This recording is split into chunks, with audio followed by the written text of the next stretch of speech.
Yeah, I did a video recently, and I've at least like BSL in Malta to some countries that you might want to consider.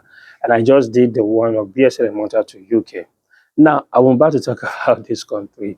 A lot of you might think it's based on the happenings, what you've been hearing about the country. You might be considering or thinking, it's not ideal to try it out, or it's not ideal to go to the country. It might look kind of hard to you, but I want to tell you this country is still one of the best countries to consider in terms of the beauties, the opportunity around it. If you can plan yourself very well and if you know what you are doing, it's still one of the best countries to look at.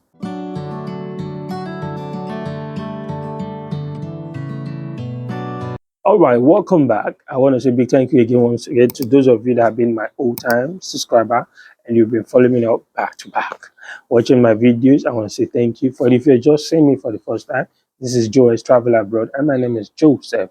Right? I kind of give content on information that can help you migrate abroad, whatever country it is, and particularly using the study route. That's my area of specialty. Now, I've been doing series about BSA in Malta, the benefits, like the advantage, how you can maximize the opportunity around coming to do BSA in Malta. Then maybe if you don't intend staying long, you want to go to other countries. So I've done so that of Ireland, Switzerland, Sweden, UK, and now I want to talk about this country. This country I have to talk about is Canada. A lot of you will be like, Canada, with what is going on in USA and Canada fight, all those things. But ideally, if some of you really know why Canada probably has been coming up with this their policy to adjust immigration, coming from what they heard about people who are doing transactional marriage and all this stuff, you will, if you really know what is behind it, you will actually won't agree with me at the point that if you must really look at it, Canada is a beautiful place to consider. And in fact, truly, Canada happens to be one of the easier visa pathway if you understand how it was. Canada happens to be one of the easier visa system you can really maybe even do yourself look at because they just like it's like you having a lecturer who is always going back and bring out questions from past questions the past question, things of the past. So they are just copy and paste. So if you know this is the kind of lecturer you have, it's not bringing up something straight. This thing would have elements or similarity with the questions of the past, all those things. You can easily just take your time, go and carry 10, 15, 20 years back past question. Just be study to cram everything before you know it. On the day of your exam, you will find that maybe 1 to 5, 3, 4, 5 out of those things you have memorized will just come out. And in the end, when the result come out, they will say, you are too intelligent, not even knowing that it is just cramming. If you understand what I mean. What I mean is that Canada really dwell mostly on your ability to prove to them that you have what you said you have, the financial capacity. Canada really wants you to come because, yes, they need immigrants to come. There are a lot of things. They want to grow. They don't. Canada is not overpopulated. Canada is just losing out on proper strategy for now. They are not overpopulated.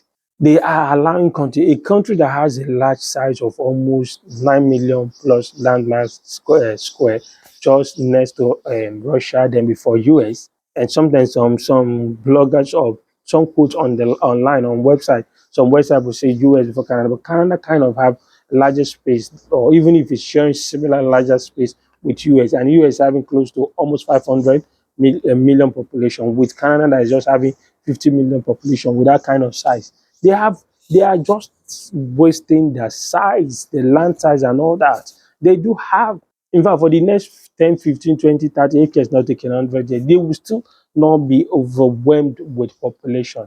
The only thing is that it is their policy. They are now allowed, they were allowing a lot of people coming in all those while, and yet they were not looking at also increase the levels of the way they will make preparation in terms of accommodation and all this stuff. So as the more people were rushing in, the levels of accommodation wasn't growing, and then it becomes a good deal, an opportunity for the owners, the landlord, to start increasing their rent.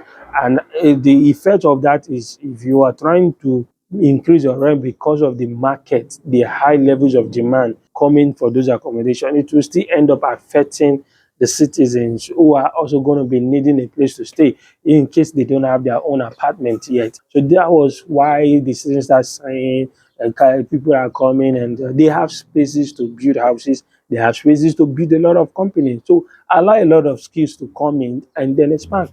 This is why they still need immigrant. Okay, the fact that they just don't want you to come and lie to them. They're trying to maintain integrity. They're trying to maintain that people really coming in and those coming in, and they're using. Canada is a country that really embrace, academics. They like people that are, really educated. They want people to come in. If you're coming in through schools, they want to maintain the that high levels of literacy. To get this is why they allow international students to come in, and most of these schools that are opening up, they would want people to come and take their slot, the spaces. And when these policies are coming and telling on these schools, a lot of them will have to be closing up. But these people need that revenue. They need these people to come in, international students to come and pay those huge amounts as school fees. But the thing is, they don't want you to come and lie about your status, the money you said you have, pretending to have what you don't have. So the main key things that often leads to the future about Canada student application is how you're able to defend your financial capacity. Canada has similarity like that of the Netherlands, where if you don't want the government to start doubting your strength financially, you can just decide to do similar thing like the block account. You send the money straight to the country to one of the banks, and you get a document called GIC, Guaranteed Investment Certificate. Use that to then back up, use that to submit your application as the proof of your financial capacity. They will notice that the money is there waiting for you. Okay, that is that about Canada. Now let me tell you how the benefit, how you can actually leverage on the BSA in Malta down to Canada. Now I would mention, if you look at it, maybe later on I probably will show you the schools. I will tell you where these schools are or what I mean by those schools. There is these two schools that are very affordable in Canada. One is in New Brunswick and the other one is Nova Scotia. All right, their range is equivalent of 7,000 euro for a whole program of 1 year. That of the New Brunswick, an equivalent of 10,000 euro for the whole program of 4 years in Nova Scotia, which is about 10,000 Canadian dollars and about 14 to 15,000 Canadian dollars in Nova Scotia. There's a school also in Manitoba, which is at the range of 16 to 18,000 Canadian dollars. That's equivalent of about 11,000 euro. Now, let's say you finish your BSc. If you look at the requirement of the schools, I probably will come up with the videos and I'll show you. We will do the schools together, maybe one after the other. If you look at the requirement of the school for those programs, they don't really have master's program like that. They don't have much because they are affordable college, they are community college. So what they have is postgraduate program. And now the postgraduate program, it's something that once you look at the requirement to get in that program to do the few postgraduate program they have, they will say either you have a 2 years diploma, HND, or BSc. So even if you have a BSc, you can try to go into they will probably still consider and give you admission for the fact that you're actually having BSc before you want to go for that kind of postgraduate. And another beautiful thing is that if you have HND, even back from your home, this one too is not similar to people that will be doing it from their home country. A case study like Nigeria. If you have HND, your HND qualifies you to actually gain admission to that school. But the thing you should know, if you are trying schools like that, these three provinces and the schools I mentioned, there are schools that are also lesser. The reason why I mentioned this school is because now the provincial nominate pathway to become permanent residents in those three provinces is easier and faster. You watch my videos about everything about Canada PR, you will understand. This is the reason why I mentioned Ontario is too is there, but it's getting overcrowded. Let's look at these three provinces. And then if you're applying to get into this school, don't do the normal admission style you do with other countries. Attack the admission as early as a year ahead. Now, once you're about to round up your BSc there in Malta, this year, right from when you finish your BSc, while you'll be processing, or just quickly try to get your transcript and result. Apply to the school a year ahead, maybe from September, and the admission mostly the common admissions for international students is that of 4. So you apply from September this year, it's against September next year. So you will be among the early birds, people that will get in. Once you get in, remember we did all this thing in those other previous video. First year, you take your first year before coming. Your first year, second year, third year. Your third year is spare, which is about 5K. Then while you are now applying for that admission, maybe you do 7 to 8 or 10K in addition to have either 13 to 15,000 euro. Now this school is equivalent of about 7,000 euro. That of New Brunswick, I want to use the cheapest as a case study, 7,000 euro equivalent. So you apply and you get in. Once you're able to pay the 7,000 euro out of whatever you have, 13 to 15, let's say 15, you have 8,000 less. That's enough to take care of the other thing. These are not the things I'll be coming to discuss online. Now, if you even want to make it more easier for you, you don't want any long story from the Canadian government. All you need in total is 22,000 euro equivalent. Let me quickly explain this to you. If you're going for that school that is 7,000 euro equivalent, you pay that school fees outrightly, 7,000 euro. There, the living expenses in Canada is about 20,000 something. Let's estimate it to 21,000 Canadian dollars. If you convert that to euro, it's equivalent of about 14,000 euro. So 7,000 plus 14 is 21,000 euro. So let's say you already have your living expenses for the whole year. You're paying the school fees for the whole year. Then you spend like 1,000 euro for your miscellaneous, like your flight ticket upon your approval. So if you can show that you have that 22,000 euro equivalent while you're able to pay the school fees outrightly for the year, I'm telling you, your visa approval rate to that to Canada is as high as 90 to 95%, not if not even 100. And if you want to even increase this particular to make it 100, pay that school fees outrightly 1 year. You're going for the postgraduate program is 1 year. Business kind of related. There are others too you can look at. You pay the school fees 1 year, 7,000 euro. Then to increase the chance, maybe to 100. Open that account I mentioned and send the money down there outrightly, to get the GIC document. You are sure to be getting a visa within 14 to 21 days, at most a month. Should get. That's that. Now let's look at that of the one of in 10,000 euro equivalent in Nova Scotia. You are paying 10,000 euro equivalent and you are saving, you are doing proof of honor 14,000 euro equivalent. So even if you try to save 2 years after you finish your BSA in Malta, you should be able to have that 25,000 euro. I know what I'm talking about. If you are good, if you are prudent with your your spending and all that, at least you should be able to have like 88 or 9,000 in a month. For 2 years is almost like 18,000 plus the 5 you have. You're already having 23 to 24,000. You should be able to save that at least, where you pay outrightly 10,000 for the school fees in Nova Scotia and 14,000 the proof of fund you kept it somewhere. So now let's also look at that of the Manitoba, and you would be having 11,000 euro tuition fee paid and 14,000 proof of fund, which is 25,000 euro. Nobody says you can't make 25,000 euro 2 years after you leave Malta. There's something I've not been mentioning in the other previous videos. Let me quickly give you the hint of that. Do you also know, for now, since it's not cancelled, that once you're done with your school, you know there is this get back schemes in Malta where you'll be getting 70% of your school fees back.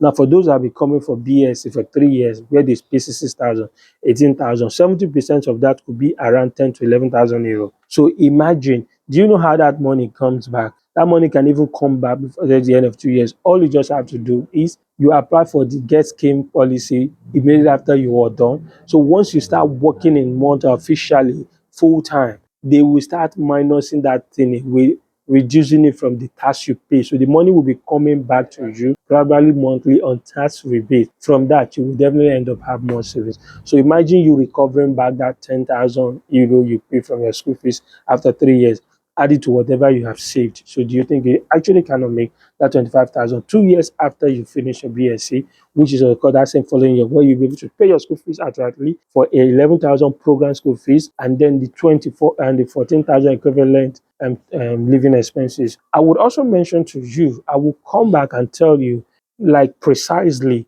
why I just keep talking about this, the tuition fee of 11,000 naira, which is the Manitoba. I'll tell you the benefits of Manitoba in my subsequent videos when we are looking at the best way to get PR in Canada faster, what you should do, the trick to go about it so you will not waste your time as a foreign immigrant in that country. In fact, within a year of getting there, the following year, if you do your thing well, you strategize properly, the following year you already become permanent resident in that country. I tell you for sure, can. All you just have to do is to prepare and do the right thing. We will discuss that in that next video. This is just what I think. Don't think it's not possible to get to Canada from from Malta here to Canada.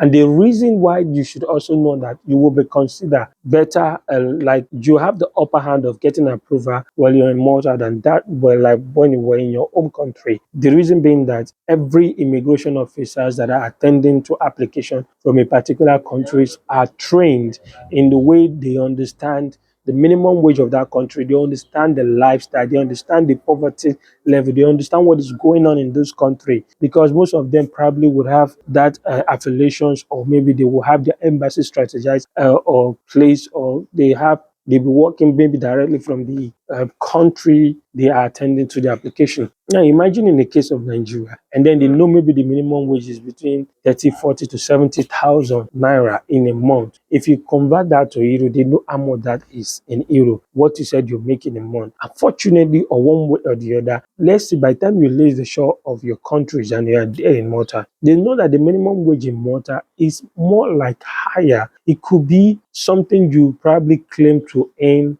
over a year, like within 6 months to 1 year while you're back in your home country. So if you're not in a place where that minimum wage is that high compared to where you're coming from, and then if you look at the total money you will get at the end of the year, it could be around 15,000 or so. 12 to 15,000 per year, 15,000 euro per year. Convert that to Canadian money is as high as 18 to 20 to 20 something thousand Canadian dollars per year. So if truly you are in a place where you are earning as high as 20,000 Canadian dollars in a year, then who really says you cannot afford a school fees of 10,000 and a living expenses of 20,000 Canadian dollars? Who will say you cannot really afford an equivalent of 30 something thousand if you have stayed 2 years in that country? Would there really be any need to doubt you?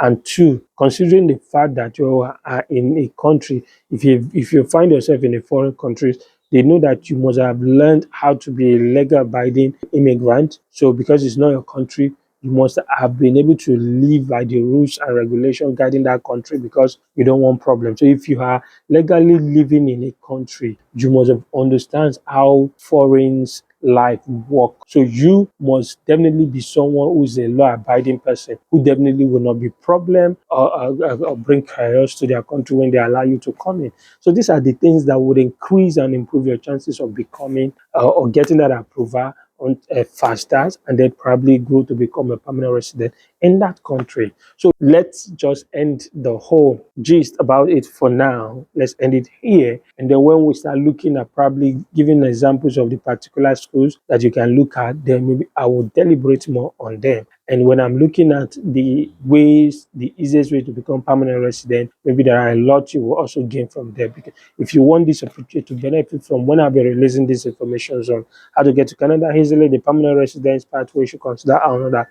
I probably would recommend that you subscribe to my channel, turn off the notification bell, so when I post these videos, you'll be the first to notify. And at the same time, you could share to your friends and loved ones who are looking for information like this to help them make their decision concerning relocating abroad. So until we'll meet in my next video, let me use the opportunity to say thank you for now and bye.